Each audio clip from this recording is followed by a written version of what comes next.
panel.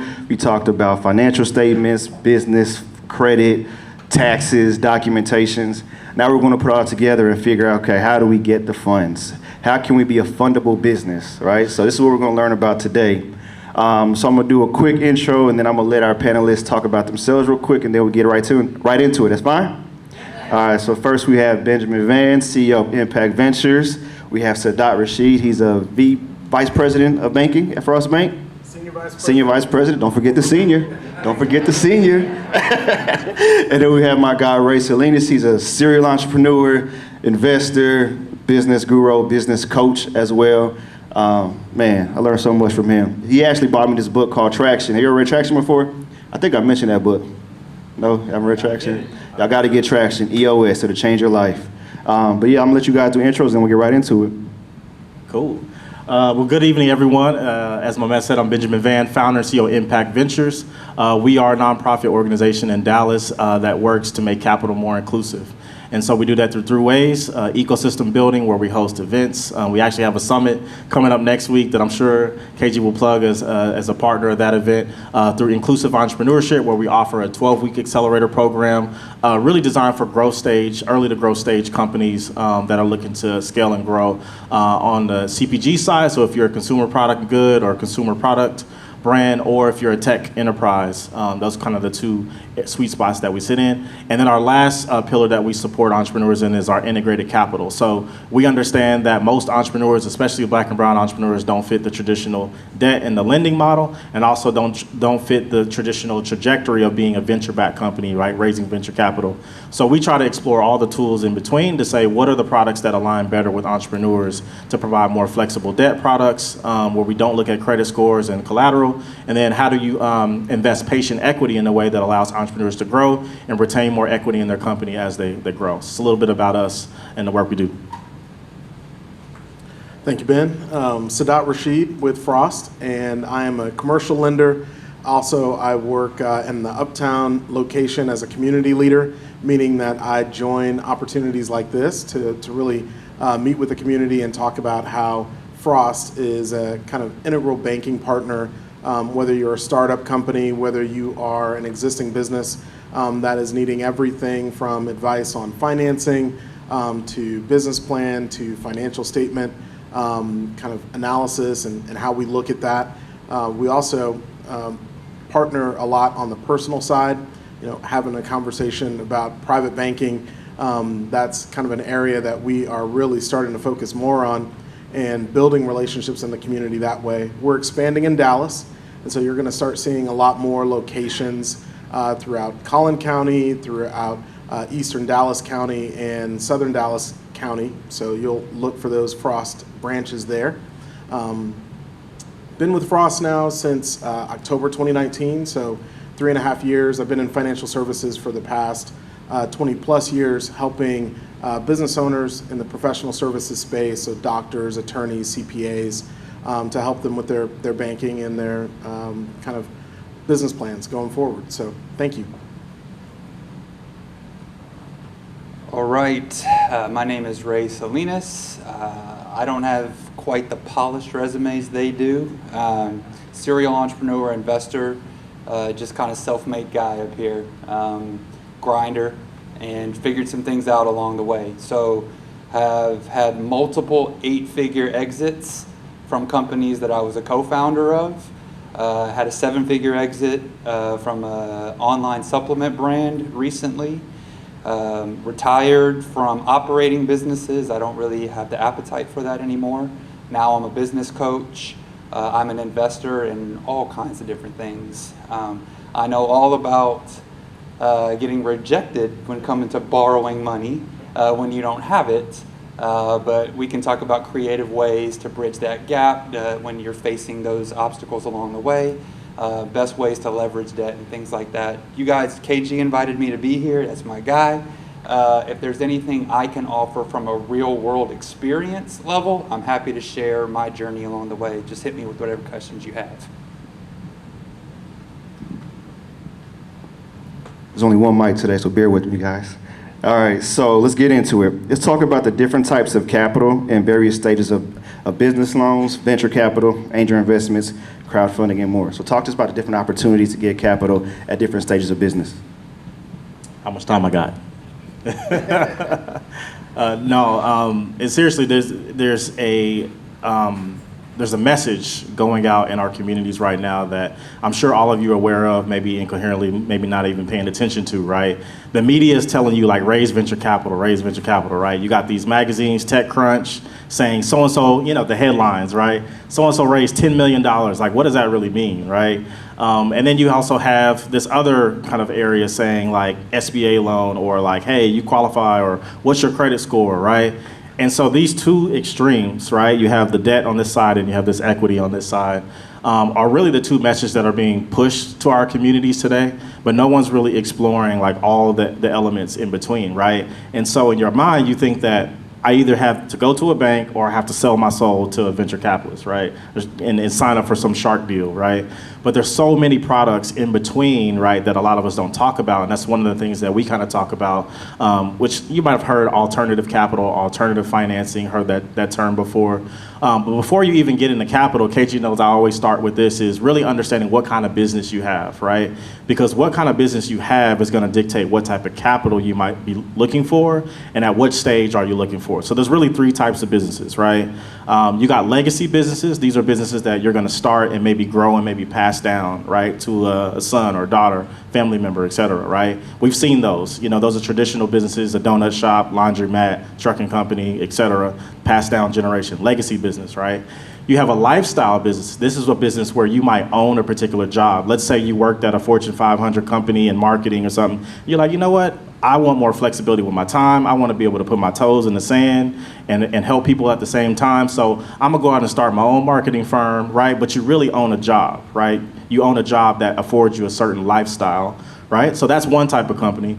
The other one is a venture-backed company, right? This is a company that has a certain growth trajectory over a course of maybe, say, 7 to 10 years, and you're looking to exit, as my man talked about, what is an exit? So that is when you actually sell your company or IPO, or give some type of ownership percentage to someone, right? That's called a liquidity event or something that you might have. So you have to know what type of business you have first, like if you have a lifestyle business, if you have a legacy business, if you have a venture-backed business. Because if you go into it thinking that, and I've seen founders do this. I work with hundreds of founders, like literally on a monthly basis, and I see founders that come to me and they're like, I need to find an angel investor. Or I'm like, what kind of business do you have? And they're like, well, I have a marketing subscription service. And it's like, why are you looking for angel investors for a lifestyle business, right? Or a business that doesn't scale at the speed that a venture capitalist or an angel investor actually would like to make that investment, right? So I like to say start there, right?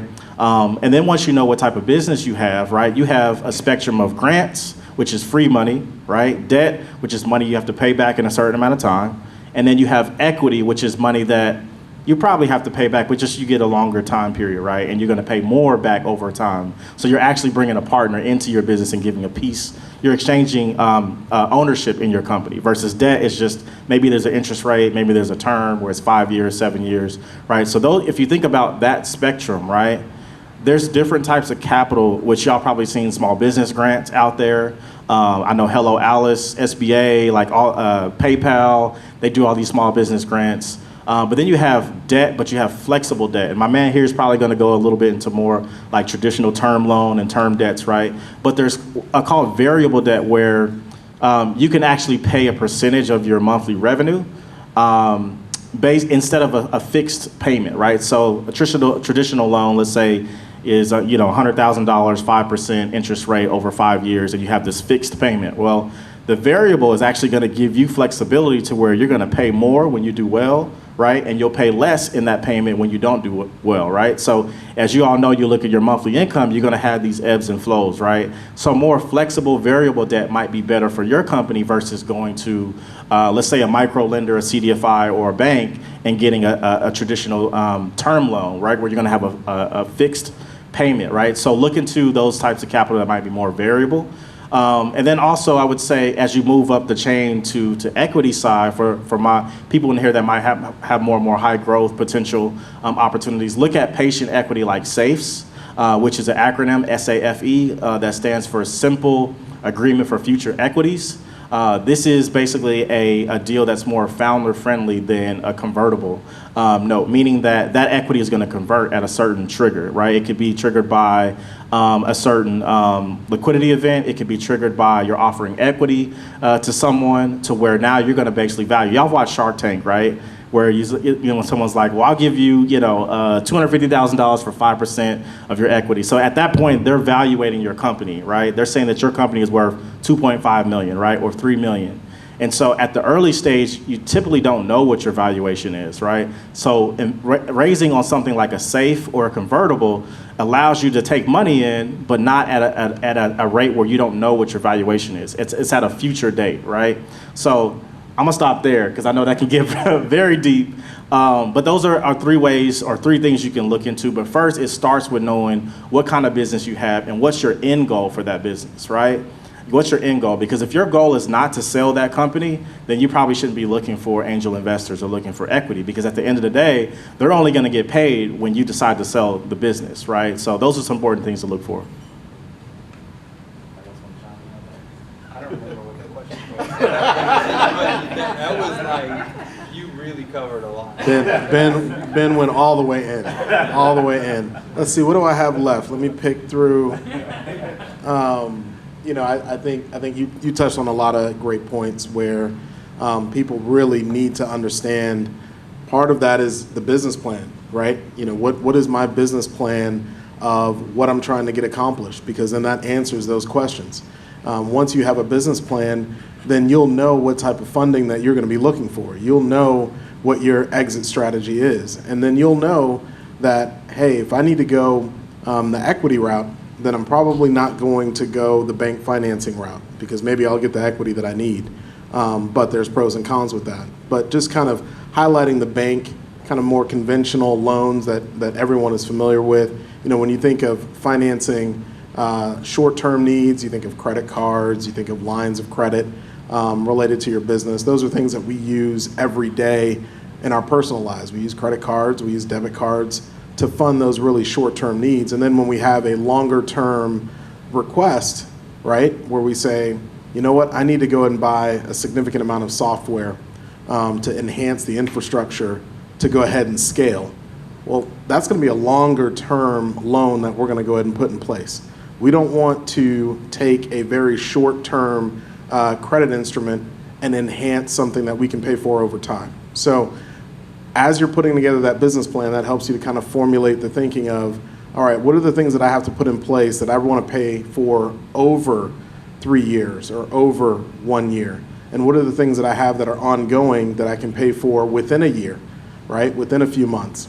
And then that's going to help the bank understand what your lending needs are. Because as a bank, we're going to offer everything from a credit card to a revolving line of credit to a term loan for over-the-road vehicles. I have a customer now that basically goes around in Dallas County and does inspections. And so they needed 2 vans to go ahead and put all their tools in to do those inspections. And they just get on the road every day. They're road warriors. I think we probably financed about $50,000 for those vans. They have 2 of them. They run around. They do their thing. And it's a long-term play for them. And it's not a huge lift on cash flow. And at the same time, they get to depreciate those vans because of the fact that they are depreciating at a high rate. So then you have a tax incentive there to go ahead and get that longer term loan for that or for that particular piece of equipment that that you're going to use for a while, depreciate the value, and have a tax break. So when you think about the business plan, and I keep honing in on that because that's going to help you formulate what type of loans that you want. Now, if you're a startup, I really want to talk about SBA. SBA is a resource. So SBA.gov is a resource for you. It can basically, everything that we're trying to do here today, it's going to highlight. It's going to give you everything from the 7A program to the 504 program to the microloan program. And there are 3 microloan offices in the state of Texas. There's one in San Antonio, one in Austin, and one in Houston. Not sure why we don't have one in Dallas with the amount of opportunity that's here. Maybe that's a testament to that because there's other funding sources. But the SBA will look at loans $50,000 and less. Now, there's criterion for any type of loan related to the government. And so just know that you may drown in some paperwork, but if it helps you get to the next level to get things done, go ahead and do it. Make sure you know what documents that you need. Understand that. Once again, that's part of the plan. On conventional lending, you can go to your bank and talk about everything from a home equity loan to help you get in the game, credit cards, business lines of credit, personal lines of credit, long-term real estate loans for the actual business property that you want to occupy. So you have a number of resources from a conventional standpoint and from a startup standpoint via the SBA. And so those were the two that I really wanted to hone in on. Always make sure you have your business plan and really understand the financials that you're putting together to provide to either SBA or your bank. If you haven't gone over your balance sheet personally and for your business, I would highly encourage you to do so. Understand what type of assets that you're keeping personally and within the business. Understand on the liabilities front, what are you tracking as liabilities? Because the bank wants to know. The bank literally forms covenants to understand how to track, if there's a problem with a business based off their balance sheet. If you have a strong balance sheet, banks want to lend to you. If you don't have a strong balance sheet because you're just getting started, then you for sure need a personal balance sheet that's strong. So I want to hone in on a few of those things, and we can get into questions later on some of the specifics on that, but I wanted you to think about those things. All right, so I'm meeting both of these gentlemen for the first time tonight, and I can tell you they're polished, they know what they're talking about. Because everything they're saying, I'm super familiar with. Some of the terminology may be a little unfamiliar if you haven't been down a lot of different journeys. So rather than trying to pile on to the more technical side of things that they're talking about, I'll just tell you a little bit about some things I personally experienced in my real world building business. Okay, so my first big business that we built was a turnaround project. The company at one time had been very successful, but through a series of acquisitions and poor management, it had gone into a deep hole. So getting any kind of credit, any kind of loan was just not happening. It was me and another guy, we were in our mid-20s. I should have known there was something wrong with that owner when he asked me, what's the minimum amount of money you can live on? I'll pay you that. He said, if you can get me my money back, I'll give you 50% of the equity in my business. So I was like 24 at the time. Deal. I can do at 24, you can do anything. So super long story short, could not qualify for lending. So what did we do? Friends and family. We needed to buy a new piece of machinery. We needed 30 grand. Friends and family. Be careful with that. Just know that. Be careful with that, because there's a reason when people are doing private placement opportunities, they call things out like, are you an accredited investor? Are you a qualified investor? These are the kinds of people that can take those risks where if you are not able to pay them back, they're still going to be okay, right? That's why they put that stipulation in there. If you're borrowing 30 grand from somebody and all they got to their name is 35 and you can't pay them back, that's a problem. So just kind of understand there are friends and family things you can do, but if it doesn't go the way you hope it's going to go, that relationship is probably not going to be salvageable. Now, fortunately, we were able to pay our people back, but I've had instances where I've lended money to people and it just hasn't gone well for me. So just know that friends and family thing's tricky. All right, so the friends and family is a possibility. Then there is factoring. So that's something we had to do for a long time when we didn't qualify for traditional lending.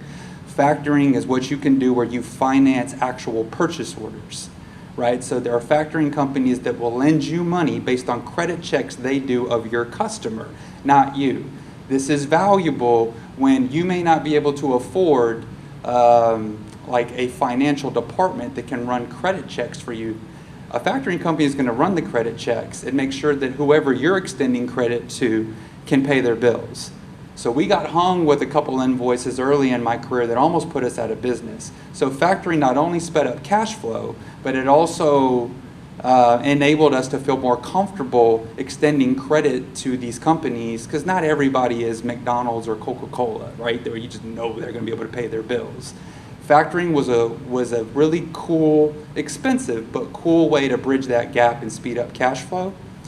And then my man here talked about SBA, totally agree. SBA is great because the bank likes that, because the SBA is on the hook for the money, not them. However, I learned this lesson the hard way.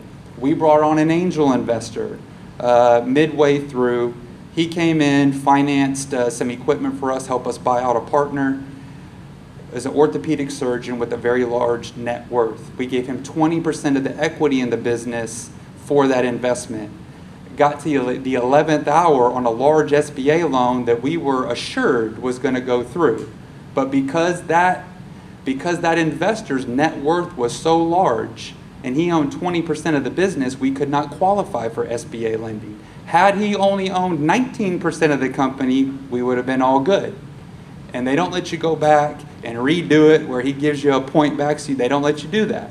So just understanding these things going into it will save you, I don't know, man, you just gotta be smart as you're building and growing. But as an entrepreneur, you just have to be resourceful. There's all kinds, like my man here, Ben, I didn't even know stuff like that existed.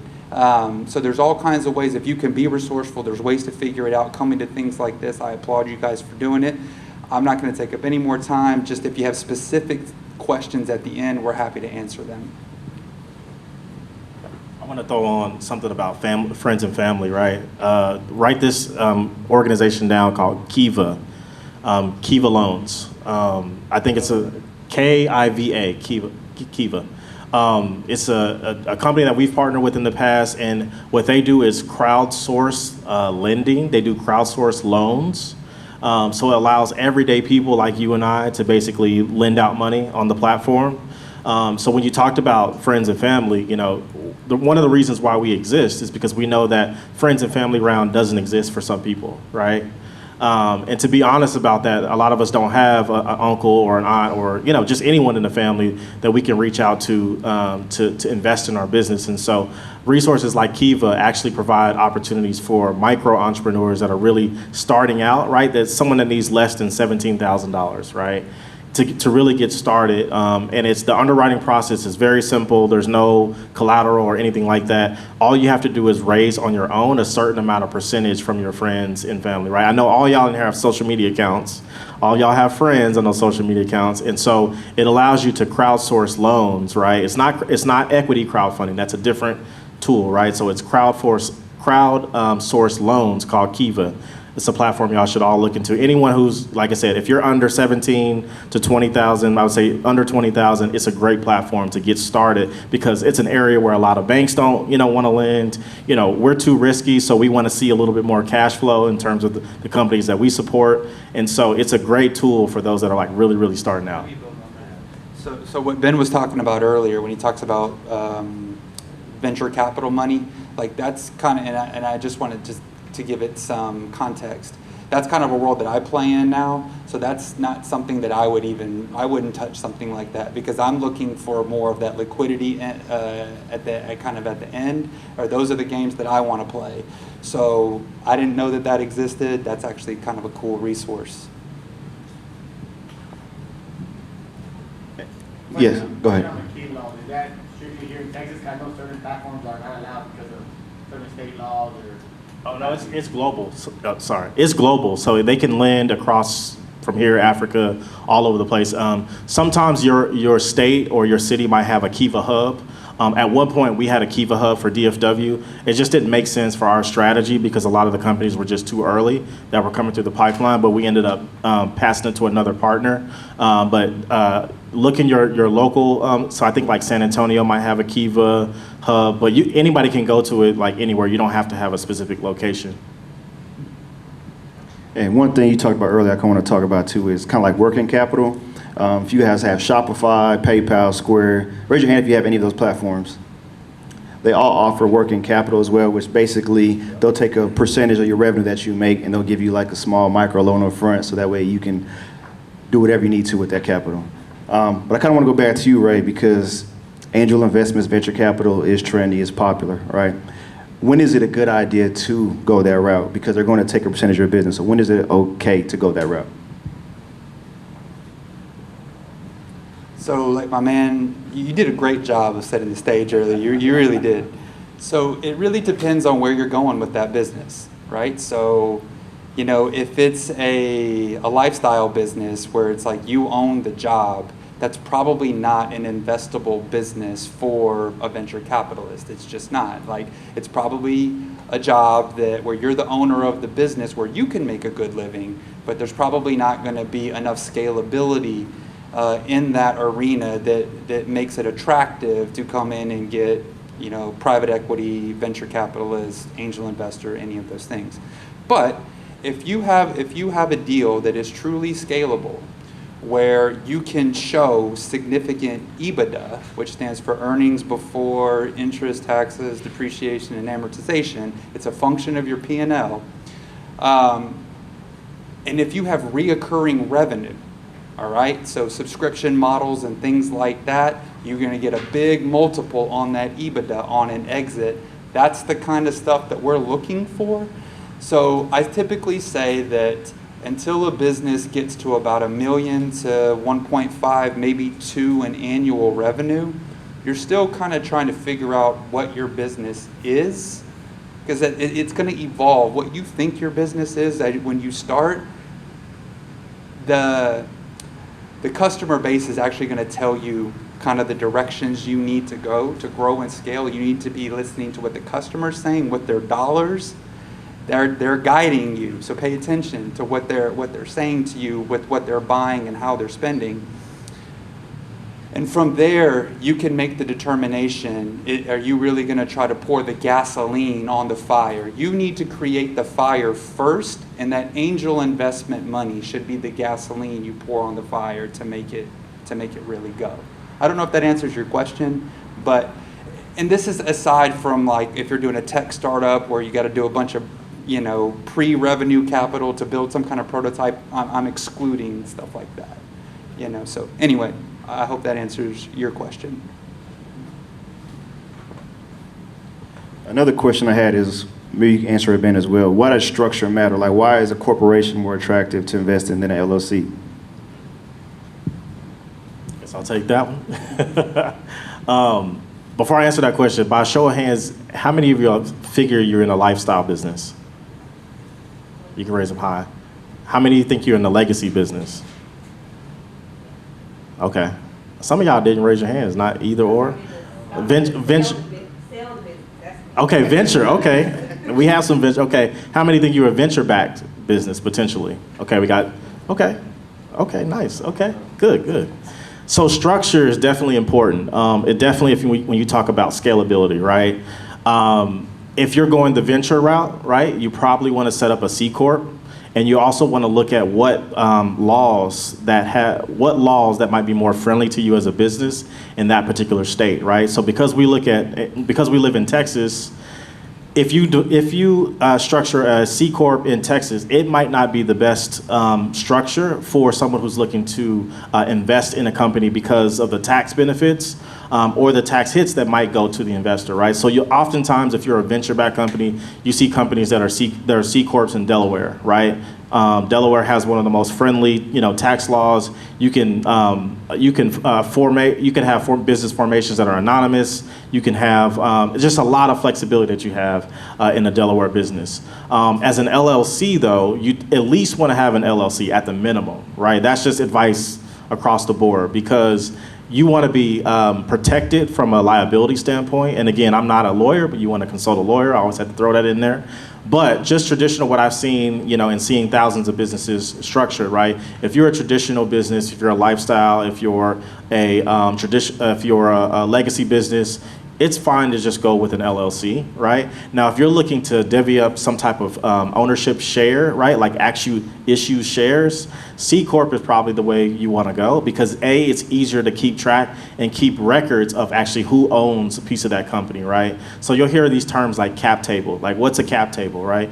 Cap table is nothing but a document that shows who owns a percentage of interest in your company. That's all it is, right? It shows the valuation, it shows how many people own and what percentage they own, maybe what they invested as well, right? And so when you think about structure, as you're thinking about, okay, what type of business do I have? Where do I see this going really in 10 years? you want to have that structure up front so you don't have to get ready when someone wants to make an investment, right? Because I've seen tons of companies go down the, one route and then they decide, oh, we want to raise venture capital. Now they got to go hire a lawyer, they got to restructure, they got to, turn everything over to a new name, new structure and everything. And by that time, the investor's probably like, maybe they found another deal that was hotter than yours, and maybe they don't want to invest anymore. So you kind of want to be ready, when you're ready to do that. So a part of that is going into that business plan, right, and talking about what kind of business do you want to be in 10 years, right? And that's really talking about the structure. And when you say structure, you're specifically talking about legal structure, right? Yeah. And so that's the difference, right? It's a little bit harder as an LLC to issue shares because you have what's called member owners, right? So when you actually formulate a LLC, you have members that own that LLC, right? And typically that LLC is governed by what's called your ownership documents, or your what's the technical term? Operating agreement. Yes, the operating agreement. So the reason that's so risky is because let's say your operating agreement gets lost in a fire, right? And you don't make copies of it, you don't have a digital version, you don't have a backup copy. Like, how do you prove that you actually own 20% or 30% of that company in an LLC because you have an operating agreement?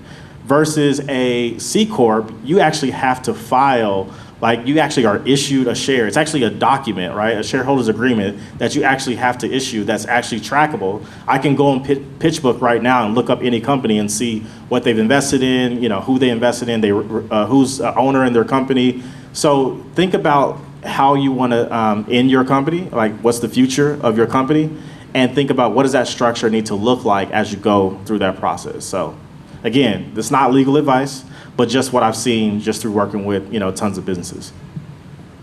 And I'll jump into that too. So can't really add a ton of context on, structuring to sell the business, but I can add some context on, how the bank looks at that structure. Because when we're lending, we are trying to grab everyone that's associated with that business. And so, we talked about earlier SBA, right? Looking at that owner that had that 20%. Well, for the bank, they have an interest in that owner, making sure that if that loan goes south, we need to go after that individual and say, hey, you owned actually 20% of this business. We now want to collect from you. And so the structure really becomes important. That operating agreement becomes important for an LLC because the bank is really looking for who are the individuals tied to this business, who are going to be responsible not only for loans, but even on the depository front, who can actually make decisions for this business. So you really want to take some time, even for your banking, even if it's not related to the sale of the business at some point. You want to have that structure down, and you want to have a good relationship with your attorney to make sure that if that operating agreement does get torched, that there is some record of it with your professional partner that can go ahead and disclose that.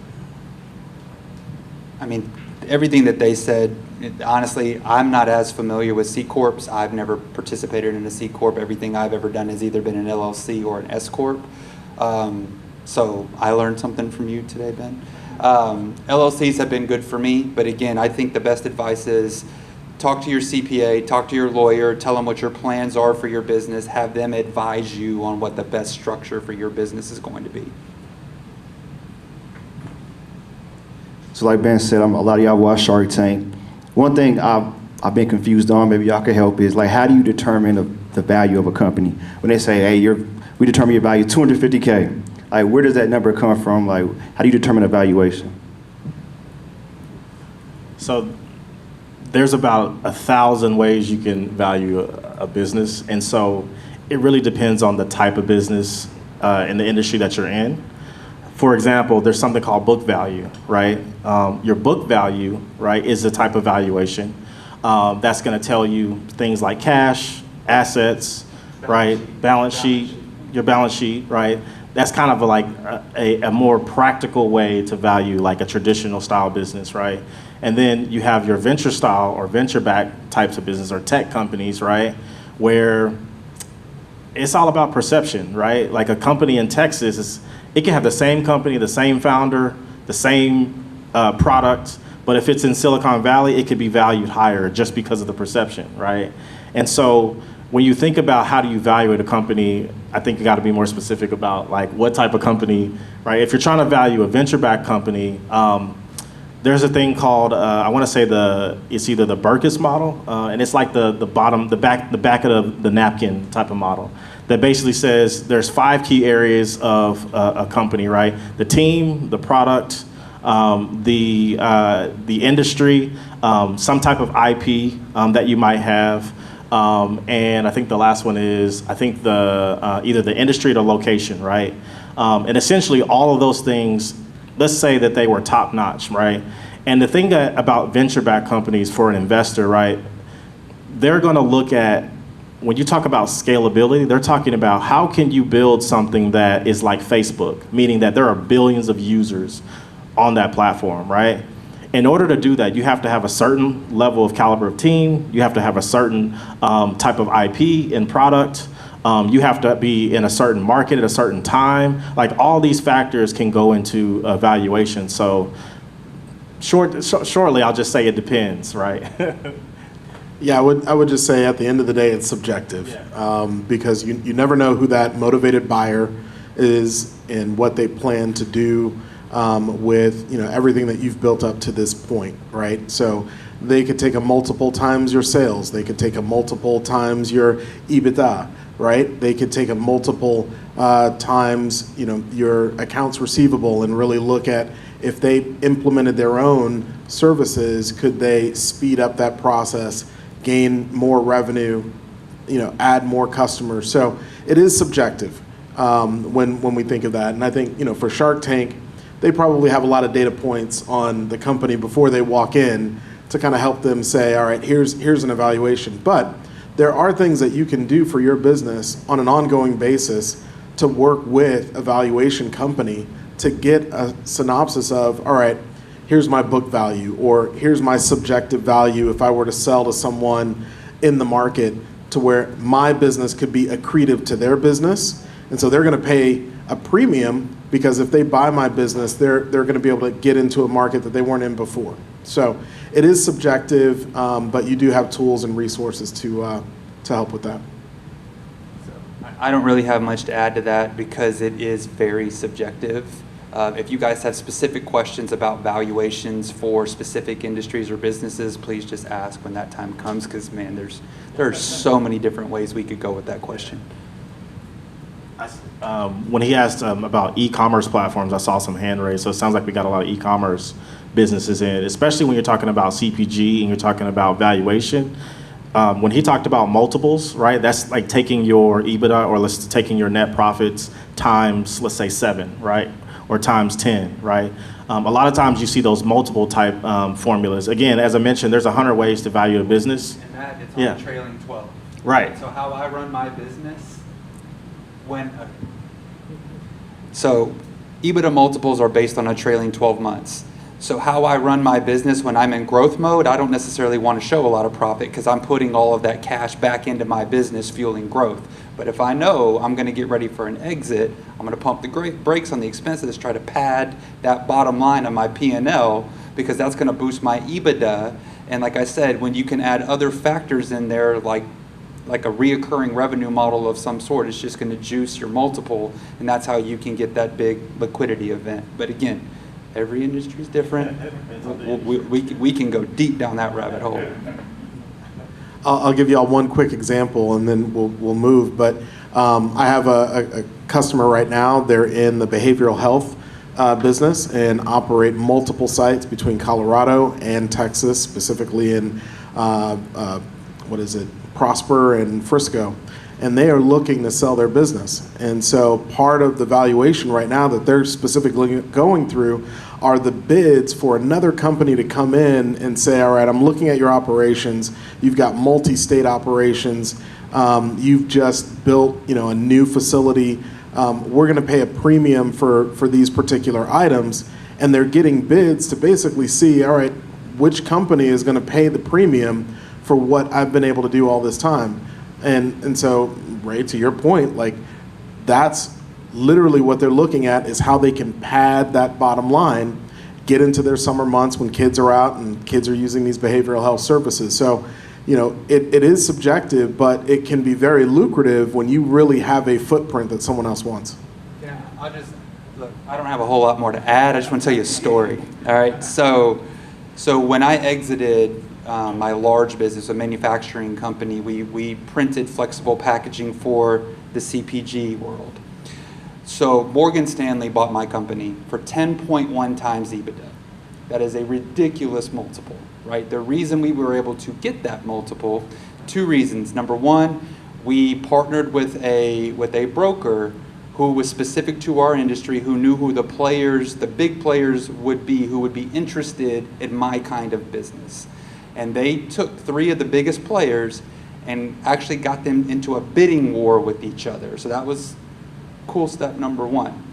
But the other thing, so when Morgan Stanley bought my business, the reason they were willing to pay such a big multiple is because they were vertically integrating companies that were all in similar areas in the supply chain that would bolt onto one another. So if they got a big company, like let's say it's Ruffles potato chips or Coca-Cola, they owned a piece along the way of the entire supply chain for Coke. So they're making a piece of profit at every step, from the can to the soda to the fulfillment. So these companies that are looking to vertically integrate companies, if your business fits in that piece somewhere, you can get a really big multiple.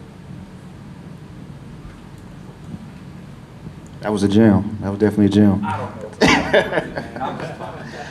But yes, we have a question in the back. So it's coming off your story, right? So is the multiple basically saying I have scalability in this business? If you were to extrapolate that across, like put more funding, grow the operation, or where does the multiple come from? So typically there's going to be some standard multiple for the industry. Whatever your industry is, there's going to be some standard range. Typically what I hear is somewhere from 3 to 7. Where you put that kind of juice factor on it is the reoccurring revenue piece and the upward potential. So when I say I was doing flexible packaging, so think like Snickers bar wrapper, sweet and low packet, ketchup packet. We printed graphics on those substrates. So I wish I could tell you I was so smart that I just knew that it was going to be this way. But those are commodities such that once you use it and throw it away, that company has to come back and order more packaging. These are single serve packaging. So all of a sudden, this is a reoccurring revenue, right? So what I'm saying is so I do business coaching also. So one of my clients is a large supplier of music to DJs and producers based in California. Their multiple valuation is massive right now because they have subscribers on a monthly basis. So it's not like so the reason that's so attractive is you're not having to go out and get new customers every single month. It's the same customers every month. That's why there's Netflix and Hulu and Disney Plus, and they're all going to the subscription models, because if you can come up with that reoccurring revenue model, it's going to juice that multiple. I have a friend of mine sold a landscaping business for $16 million. The dude cuts grass. You know why the private equity company bought him? Because the grass grows and it needs to get cut again. It's reoccurring revenue. So that's a gem for you guys. Come up with that reoccurring revenue model. Yeah, and the other point to that, so when he says juicing the multiple, he's saying that you're able to have a longer or a higher multiple because you have what's called sticky revenue, meaning that you have clients that are going to repeat, right? Let's say you don't, right? What the multiple truly is a future value of your company, right? That's all it is. When he's talking about juicing it, he's talking about making it go higher because you have reoccurring revenue, right? You have customers that your customer acquisition cost is going to be lower because you already have those customers that are on, the lifetime value, right? But it's in simplest form, the multiple is just the future value of your company, right? So if my company makes $100,000 today, I'm not going to sell it to you for $100,000, right? Because I'm as soon as I sell that company, I've now lost out on the next 5 to 10 years of my 100,000, right? So I'm going to sell it to you for 500,000 because that's going to cover me for 5 years worth of what it's worth today, right? So that's the multiple, right? Yeah, that definitely makes sense. Question? Does that mean that a company with a subscription model is more attractive than one that sells individual products to investors? I mean, to investors, is a company with a subscription model more attractive? I would say it depends on the investor and what they're looking for, but I will say having reoccurring revenue does make you a more sustainable company, right? So I guess you can't, it's not synonymous with like, if you have a subscription model, then you're more attractive, right? It could be like an annual contract where it's like you got to sign a 3-year agreement, right? Some of the bigger, more SaaS, more heavy like companies in the like machine and kind of the higher equipment type industries, right? They sign longer deals, right? Because it takes longer for them to have a sales process with you. So they might have you sign up on an annual basis versus a monthly basis, right? So that's why, like an HVAC company, right? If they sell you a heating and air conditioning system, you're probably good for 10 plus years. Where they are wise is to also sign you up for a service contract annually, where they're going to come back and they're going to continue to generate revenue. Otherwise, they may not see you again for another 30 years if you bought a really good air conditioning system. You know what I mean? So the idea of continuing to build sticky revenue into your business where you have a higher lifetime value of your customer is where I was going with my comments. And I don't want it to get pigeonholed like it's this way all the time, every time. I'm just giving you a glimpse into what I've seen in my little bitty world. Yeah, so it seems like a lot of angel investors, right? They're going towards like a lot of high growth tech companies, right? You don't really meet a lot of investors who's like trying to invest into like service-based businesses, right? So when you talk about like selling your business or acquiring investors, for your business, it kind of feel like sometimes you're kind of stuck with like a traditional bank loan or bootstrapping. Is that true? yes and no. So every answer is going to be yes and no and depends on your situation. But specifically to what you're saying, he's saying that it seems like angel investors only want to invest in high growth companies, right? Part of that is because what my man talked about, margins, right? So usually tech companies are going to see about 80% margins, right? That's like what investors want to see in let's say a SaaS, which is like a software company. They want to see 80% or higher in margins, right? But also the growth trajectory. So they're going to grow to, millions, multi-millions dollars in less than 10 years, right? So you got to think about the incentive for the investor, right?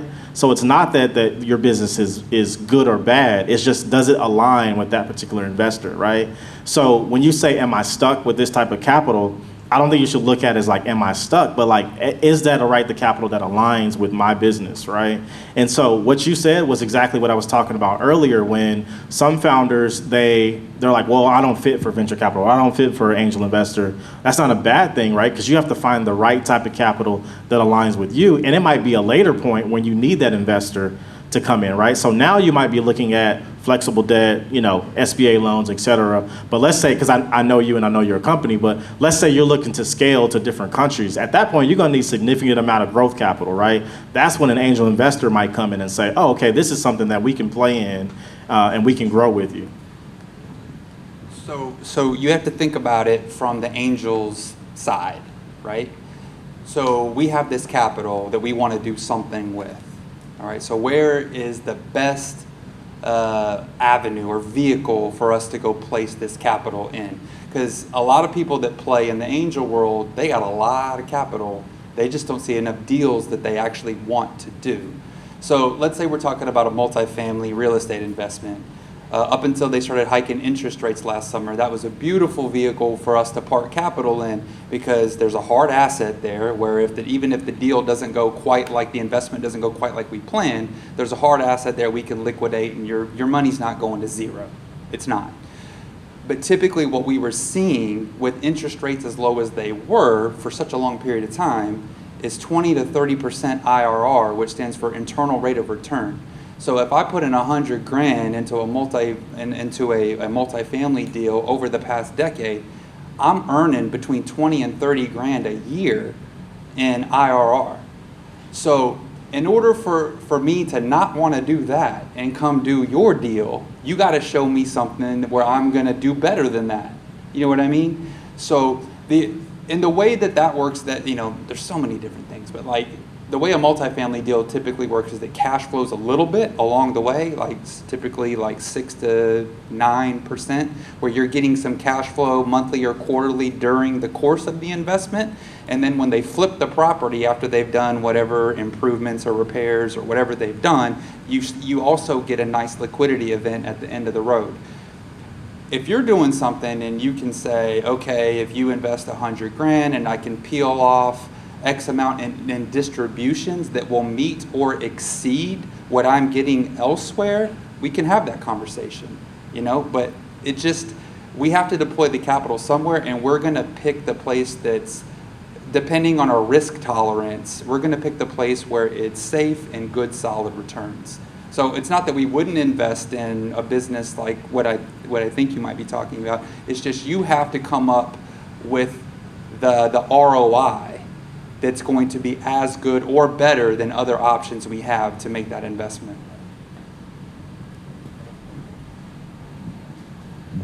Thank you for posing that question.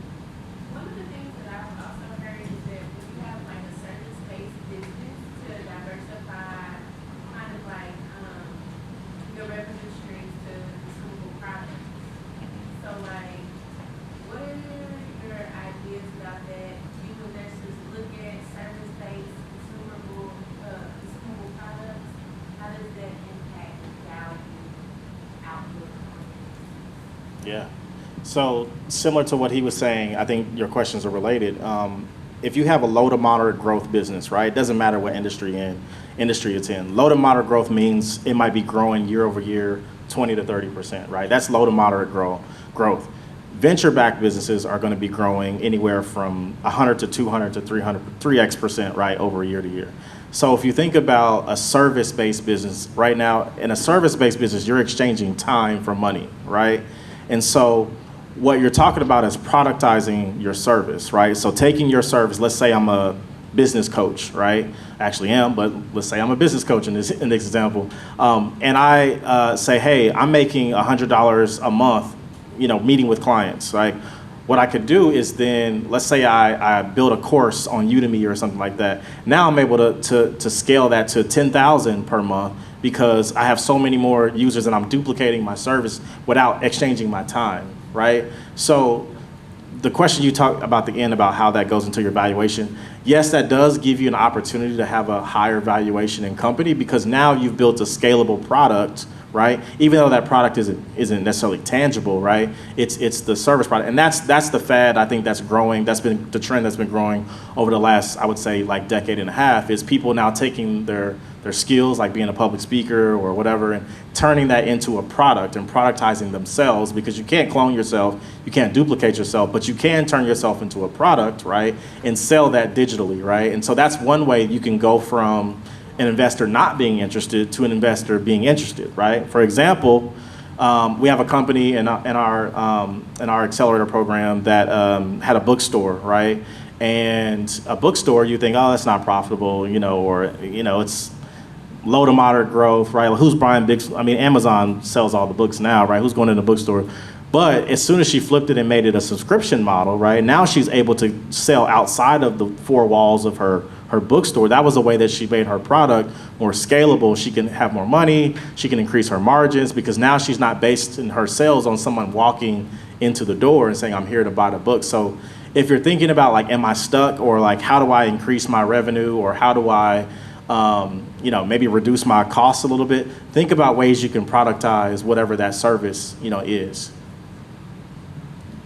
And I would say one other thing, when we kind of talk about investors and we talk about bank financing, and I don't want anyone, and this is selfish on my side, but I don't want anyone to kind of discount bank financing. I know at times it can be kind of challenging to go through the hoops of the banks, but just know that when you get an investor, unless that was part of your plan, that they're going to have an influence on your business. So if you're just thinking of capital and you're not thinking of the impact on the influence, then it's something that you have to consider, because they're going to have opinions and they're going to drive that business maybe in a direction that you weren't even thinking about.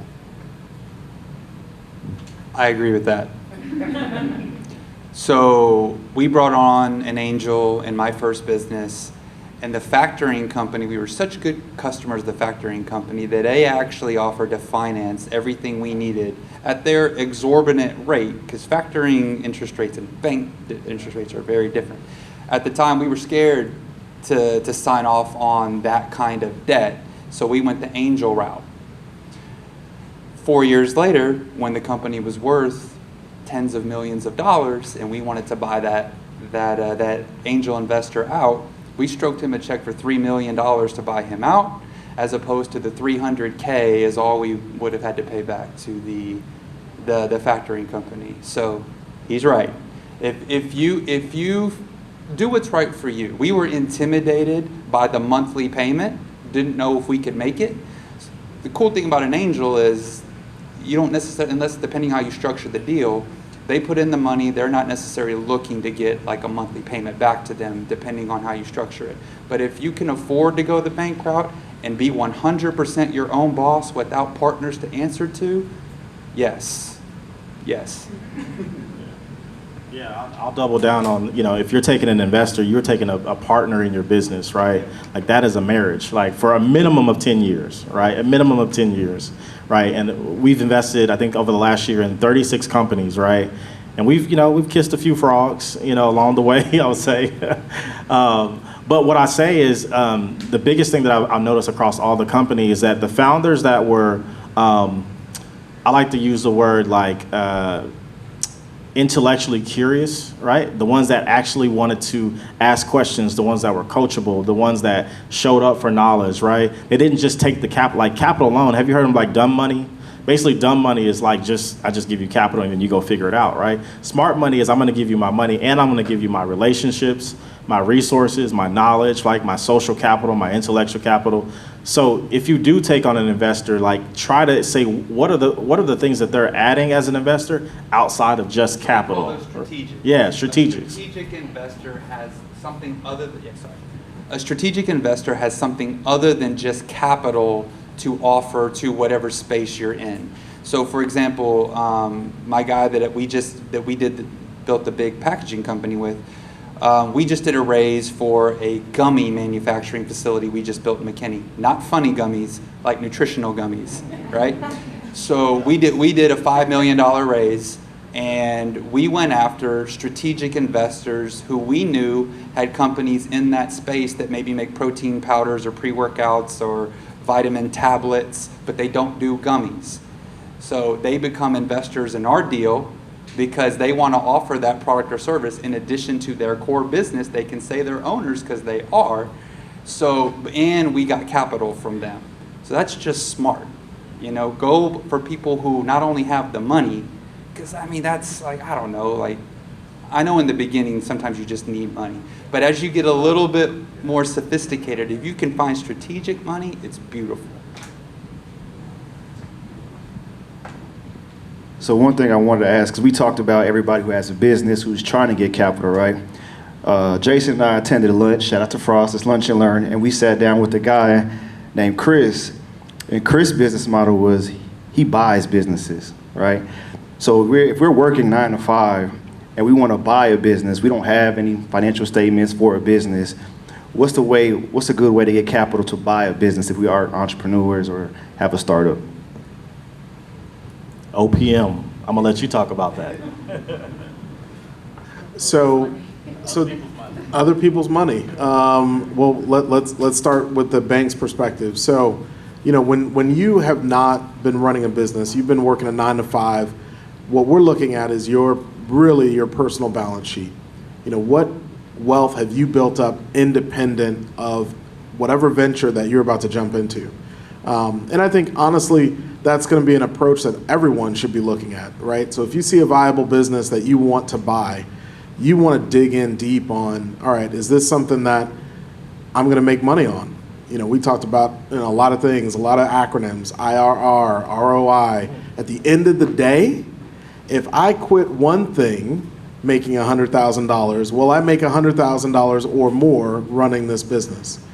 And I mean, that's really what it comes down to. We can be excited about it, we can be passionate about it, but will it make dollars and cents? That's what we really have to think about. And so from a bank's perspective, that's exactly what we're looking at. We're looking at, what do you know about this business, and what do you have to fall back on if it doesn't go well, or if those minimum payments until it's sold really doesn't help you keep the lights on, right? Does that become a labor of love, or, you know, a money pit?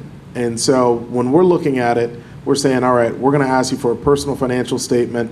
We're going to look at what you can add, you know, to the business. If there's an equity component of buying that business, if the owner says, I want $1 million, what amount of cash can you put into that business versus getting 100% financing? Those are things that, you know, a traditional bank is going to look at. We've already kind of talked about SBA, and I'll encourage you to continue, you know, researching SBA on the conventional side of things. But I think the biggest thing on buying a business is what are you getting yourself into? Why is that owner even selling? Yeah, I mean, I've looked at franchise. Some of y'all may be interested in franchises when you talk about buy business. You know, that's definitely something that I've gotten into. One of the things I do on the side is I sit as kind of like a fractional CFO to our family business, right? And so we have a trucking business that serves basically all of, I would say, the Midwest and the Southeastern of the United States. And one of the ways that we grew our trucking business is we bought smaller fleets, right? So as the fractional CFO, one of the things I did is basically package, you know, first I had to clean up the financials, right? Because I knew I was going to present to a bank. So I had to clean up the financials, clean up the balance sheet, right? Take that to a bank, and the bank said, hey, based on your balance sheet, this is what we think we can give you, right? So then we took that money and then we said, okay, what are the businesses out there in the trucking industry that are for sale, right? The smaller companies that we can buy. And so when you're evaluating a business deal, whether it be a franchise or just any type of business that you're buying, right? You want to know what's the current state of that business, right? Do they owe any, you know, do they have any liens on the business? Are there any, you know, negative legal things that they're in? That's the first thing you want to do. Before you even start looking in the financials and digging into the business, you want to know, can you legally buy this business if you wanted to, right? Is it a legal entity? One of the things that we looked at in the smaller companies, we were looking for smaller fleets of about 3 to 5 trucks in terms of the size of businesses that we were buying. And we were also looking at businesses that had owner financing, right? Because owner financing is a little bit more flexible than traditional financing. So sometimes, let's say you're going to buy so my wife was trying to buy a smoothie franchise, right? And they didn't have owner financing. You had to actually go through SBA. They had SBA relationships that you can go through to be able to buy a franchise. But if you do owner financing, you can look at, okay, what's a down payment that they're looking for, right? Let's say they're selling the business for, you know, $500,000, right? And maybe it's like, okay, they're willing to finance that $500,000, right? So it's kind of like, you know, buying a home, I would say, you know, just a little bit different, but buying an operating business. But they're going to have a certain down payment that they're going to want for that $500,000, right? And then they're going to set a terms, like here's the interest rate, here's the terms, right? They might, you know, work with you for 2 weeks or a month to make sure that they can hand over the business to you, especially if it's a franchise. And I would probably prefer to buy a franchise over just a regular business anyway, because I know that franchise has an operating model, right? It has SOPs, right? That means that day one, I can go into the business and look and say, this is how everything is run. If you're just buying a business off from Joe Schmo, they might not have all those processes and those things. So that's the benefit of buying a franchise, that there's already a proven model that you don't have to recreate. It's already there. So the other thing about buying a business is looking at, again, revenue multiple. Like what is the current revenue or cash flow of that business? And oftentimes the cash flow, if you're looking at, let's say, one of those franchise or buy a business websites, the cash flow is going to be the net revenue, right? So that means after all expenses and everything, it's cash flowing $50,000 or it's cash flowing $100,000. That's including salaries, you know, operating expenses, you know, cost of goods sold, like all the things in the business, it's cash flowing. So you want to see, how is that business cash flowing? Then you want to dig deep into the expenses and saying, where are they either overspending or underspending, and where are opportunities for you to improve the margins, right? And so improving margins, meaning you're either upping the price or the cost of whatever that product or service is, or you're decreasing the cost or the expenses in the business. So those are a few things that we looked at in terms of like purchasing businesses. But the biggest thing is making sure legally that there's nothing negative attached to that business, because you don't want to put money out and the next thing you know you're tied up in litigation because you didn't know this business had a lien against. Now you can't even put the assets in your name because some other company owns the truck or whatever the product is. So those are some things I would look into. So one more thing to just kind of piggyback off of the owner financing side of things. So some people will structure the deal where they will try and get some bank financing, conventional financing, but also the owner will say, you know what, I'll go ahead and owner finance a portion of this for a period of time. Well, the bank always wants to be in a first lien position. And so you'll find as you're getting different loans from banks or even factoring companies, they're going to want to have a lien against whatever particular asset or business, all business assets. So you're going to see the bank basically request that owner subordinate their loan, meaning that they get no payments from doing an owner finance while the bank's loan is still in existence. And so that's another thing to kind of consider if there's a scenario where there's some owner financing. Question. So in regards to like buying businesses, right? I'm not sure if it's a myth, but I hear a lot to where a lot of these small businesses they can't be SBA approved because they don't approve their books properly, right? So they can't really sell it, the purchaser actually finance it through a bank. Just a curious thought in my head: why don't those business owners, question for you, just amend their taxes, right, and just put how it's supposed to be, and then just use those proceeds to pay the taxes back? So if I understand your question right, so I'm a business that wants to sell my business, and unfortunately I've not kept good records. And so because of that, I either have tax liens or I have some other liens that I have to basically deal with in that due diligence process that the buyer is kind of going through and identifies. Most business owners, depending on the why that they're getting out, to go back and restate all their tax returns and their financials, that's an expensive proposition. You're basically opening yourself up for an audit. Maybe it's a self-audit. If you're trying to get out of business, your intent is not to bring on a bunch of debt or an IRS audit or more expense from taxes just to simply get your business sold. So that could be a deterrent. You're absolutely right, though. If there's some cleanup that needs to happen or some cleanup required, the buyer could require that. They could say, "Hey, look, you've got a business that I could come in and do some great things with, but here's some conditions. Here's some things that you're going to have to clean up. Here's some financials that I saw that you can update." But going back to the IRS for last 3 years, 4 years, 5 years, depending on how long that's been, I don't know if you're going to get too many business owners that are going to go back. If they were doing it wrong to begin with, they're going to go back and correct it so they can make a few dollars. I'm not sure if you're going to see that. So there's just something I want to say. I mean, I think this is obvious, but I am surprised how many times it needs to be said. Most entrepreneurs, when they start thinking about doing business, they think about sales and operations first and foremost. Probably sales most of the time. They got to generate the revenue, which is very true. Operations have to build a great product or deliver a great service, which is also true. But then the finance part usually takes a back seat. They're like, "Oh, I do my bookkeeping and I file my taxes." Well, there's more to it than that. Like the finance seat in your business is just as important as your sales and marketing seat and your operations seat, right? So in every business, I don't care what kind of business you're in, there are 3 traditional major seats: sales and marketing, operations, and finance. All 3 seats have to be strong in order for that business to be strong. You have to put just as much attention and effort into making sure you're tracking money flowing into and out of the business, acquiring, managing assets, implementing financial controls, as you are bringing in the revenue. I'm just telling you, like, being fiscally sound is going to save you so much can I say bullshit?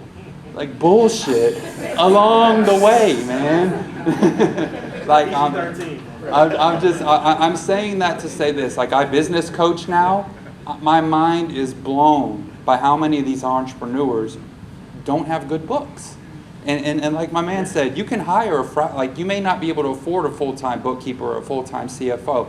You probably can't. I mean, I couldn't until we were probably full-time, fully built out financial department, so we were probably 12 million in revenue, right? But you can hire these fractional people, provided you're willing to guide them on what the deliverables are, what they're accountable for. Fractional people get a little squirrely on you, but you need somebody making sure your books are clean so that you can operate a healthy business.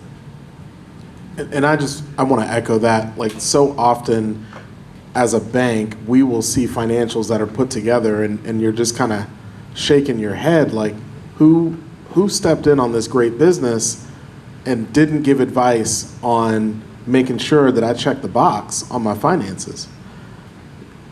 Who was your advisor? Who helped you with those things? So whether it's a fractional CFO, it's you slowing down to say, I know I got to get sales and I know I have to market my business, but if I'm not keeping good records, it's going to be hard for you to get much financing anywhere. And if there's an investor that's going to come in and say, and understand the value of your business, look, these gentlemen know best. They're going to have a lot of questions for you. They may see the value in it. They're going to invest because they know that they can come in and do something better that you have not been doing. That's not the kind of money that you want strategically in your business. You want to be smart in your own business, make moves on your own to basically secure that business for yourself. Even if you're going to sell down the road, you don't want to stroke a $3 million check when you could have stroked $300,000 in, factoring debt. That's the strategy. That's keeping up with your books. That's knowing good decision making all along the way. I want to say one more thing. So, I went to college for engineering. Right? I have 2 engineering degrees. I didn't go to school for business. But once we started resurrecting this business that was in the hole, we wore whatever hat we needed to wear, whether we were running machines, whatever we needed to do, whether we were on the phones making sales calls. One of the seats that was vacant was the bookkeeping seat, and we had Peachtree. If you guys remember, Peachtree accounting software is what I inherited. I didn't know anything about bookkeeping. I sat down and I learned bookkeeping. I can't tell you how invaluable sitting down and learning bookkeeping was 15 years ago.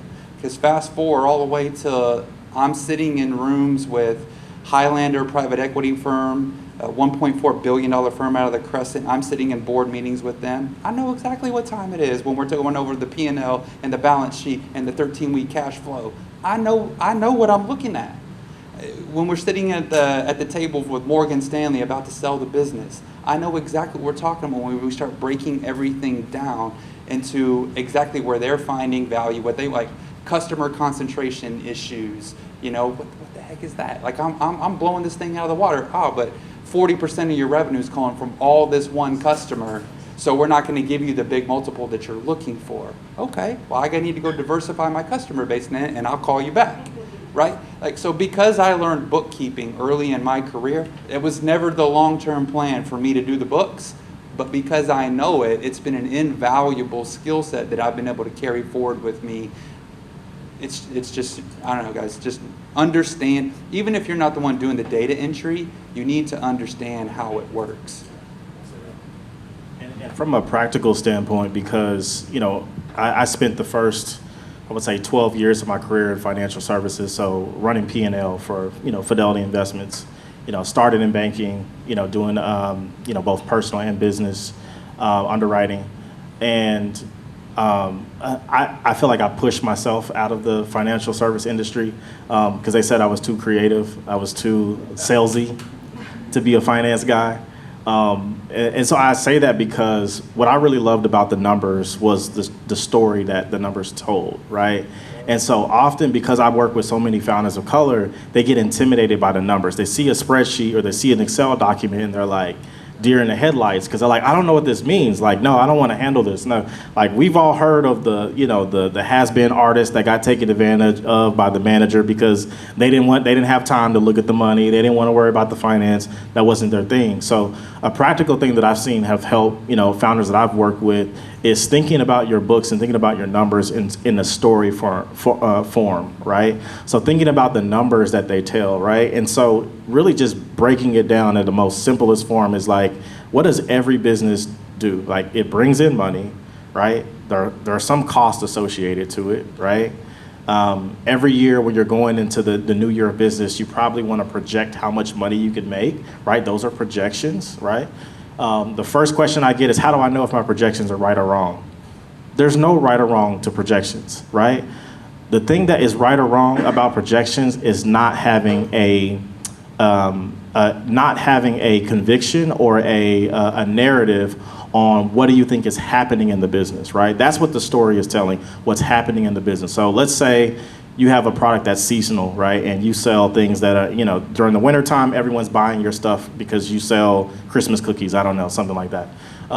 In your projections, right, the story is that, okay, I sell cookies and during the winter times, I sell more cookies than I do in the summertime. Like, I'm just trying to make this very elementary, right?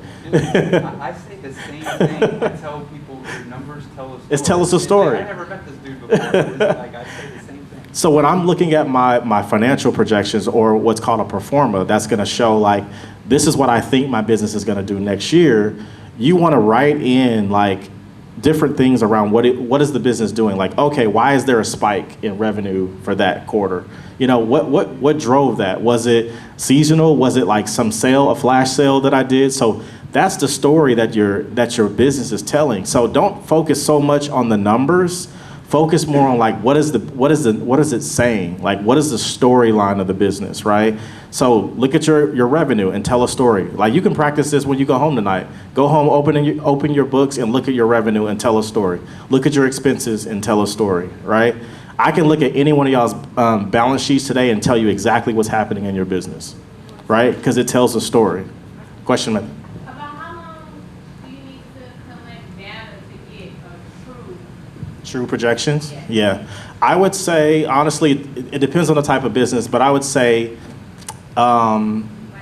you need, if you're like, I want to launch a laundromat, in this neighborhood, right? It'll tell you actually on a neighborhood basis what other laundromats are in the area, what their average revenue size is, what they're doing, what their cost is, et cetera. So it actually gives you some comps in terms of other businesses in your region, right? Not just on a zip code level, but on a city level, on a regional level, on a state level, et cetera, right?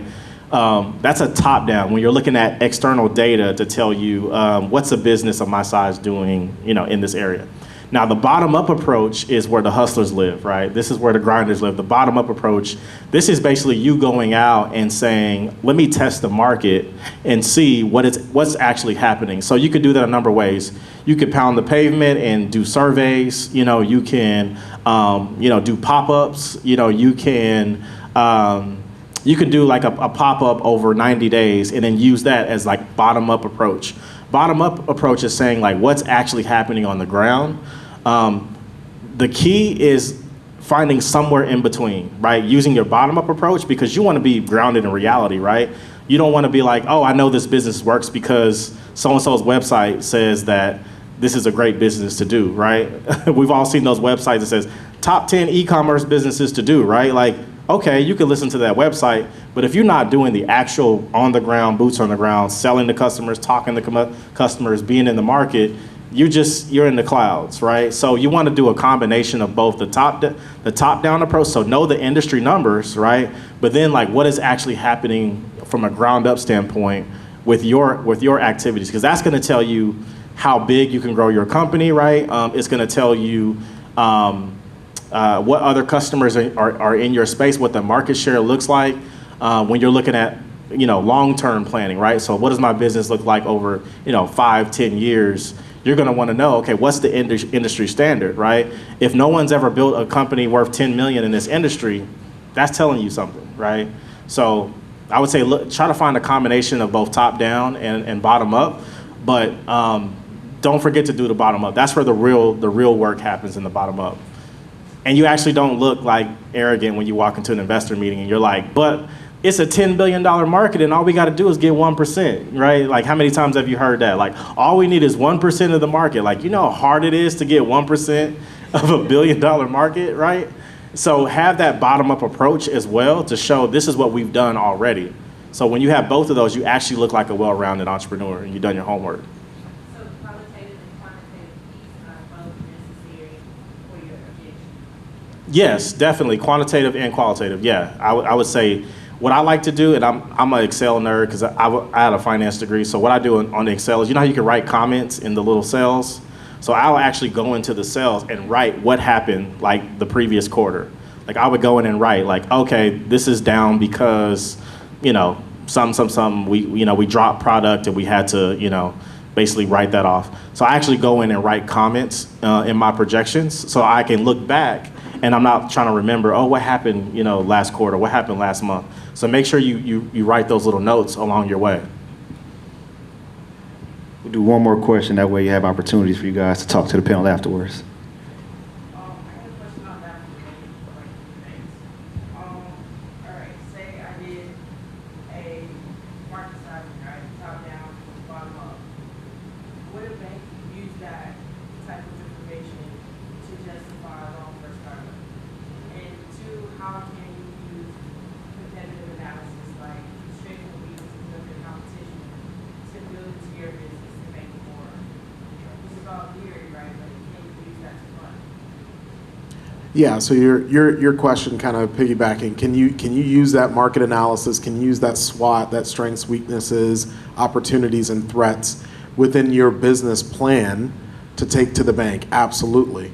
Because those are things that we're going to be looking for from a startup perspective. Because if we go the route of SBA to enhance the loan, because we know that SBA is going to guarantee a portion of the loan to the bank, we're going to be looking for a very thorough business plan. And so your business plan isn't just going to be, you know, how many people are going to work for you, who's going to occupy certain strategic positions, that sort of thing. It's going to be all about that market analysis. So yes, that is definitely going to be something that's vital in the process of you getting funding. And for me, you know, when I'm going through due diligence on a company, whether it's a loan or an equity investment, one of the things I'm looking at is, has the entrepreneur done their homework, right? If I ask you if you have any competitors and you say no, I know you haven't done your homework, because there's nothing under the sun that hasn't been built. Like, let's just establish that now, that there's nothing under the sun that hasn't been built. Maybe there's nuances to it, maybe it's different use cases for it, but everything under the sun has been built. And so one of the things I look at is, are you humble and both grounded in reality to know what your customer and what your competitors are doing, but then also how are you different, right? So how are you different in that, to show like, oh, but this is what we do that others, you know, that others in the market don't do. So that's really a part of understanding like what I call founder market fit, right? So you've heard of product market fit, where like your product, you know, hits a certain market, and you know, it's basically when your customer acquisition costs are lower, you know, for you to acquire a customer. That's how you know you have product market fit, right? Where it costs you less to acquire a new customer. That's product market fit. One of the things we look at is founder market fit. Like, are you the right founder to actually be, you know, solving this problem, right? What about your background says that you're the right person for this? Do you have prior work experience? Did you, you know, exit a previous company? You know, who are your co-founders? What school did they go to? What jobs did they have? What skill sets do they have, right? Those are other things I'm looking at as well in that due diligence process. Well, guys, give a round of applause for this amazing panelist. I think one thing that was, I guess, same throughout the whole 4 weeks was know your books, know your numbers, have a P&L, find a CPA, find an attorney, talk to your banker, build a relationship. We have, don't commingle funds. We have 2 gift cards. I was gonna say, if we can get 2 responses of things y'all learn, hands up first. I should deserve the money then, right? I should get the money. But if somebody want to raise their hand and get a gift card, she did first. What'd you learn? What about just gaining capital in business through many different variations? That could be through grants, that could be through equity, debt, Okay. different ways. Okay. So you're gonna take the recent class because you couldn't remember the first three. We still give you a gift card though. Young lady right here. I was gonna say, I learned about the importance of having different trade lines to help like leverage your business credit. I think that was week 2. Okay, 2 gift cards. Make sure you get with Tristan. She'll. I need my 10% though, but make sure you get with Tristan. But I want to also make sure you guys clap for yourself. Y'all made it through 4 weeks of relationships with money. We did it. Yes. Also, a couple of things I want to talk about. Cosign is a community partner for the upcoming Inclusive Capital Summit, which is May 3rd through 5th. You definitely want to attend. If this is something, if you're interested in what we did this 4 weeks, we're going to have Fawn Weaver. She's the CEO of Uncle Nearest. I'm not sure if you're familiar with the Uncle Nearest story, but she'll be the keynote speaker. I'll definitely be in attendance, taking notes, doing interviews. Real quick, I want you to plug the summit too before I go on. Definitely. So it's actually next week, May 3rd through 5th. If you go to inclusivecapitalsummit.com, put in the code FRIEND, and you actually get a 20% discount. And so the kickoff event is Thursday if you buy the executive ticket. The kickoff is Wednesday evening at the Lorenzo Hotel, and then Thursday and Friday is the all-day summit. So it's called the Inclusive Capital Summit, so it's talking all about capital, all about money, different forms of capital. We got banks, we got investors, we got Christian investors, we got impact investors, we got all different types of investors that are talking about ways you can fund your business. But it's also not just for founders, it's for innovators as well. So if you support entrepreneurs, we talk about what are ways you can support entrepreneurs better. And then also for funders, what are ways that you can, for example, we have banks talking about how they can change their underwriting policies and, how do you unlock more capital in different communities. We're talking about the role of faith communities in economic justice, right? So what role does the church play in economic justice? So I encourage y'all to go grab a ticket to that. I'd love to see y'all there. So appreciate it. For sure. And then don't forget, after that, May 9th, we have the Lunch and Learn. I think we had like 25 people signed up.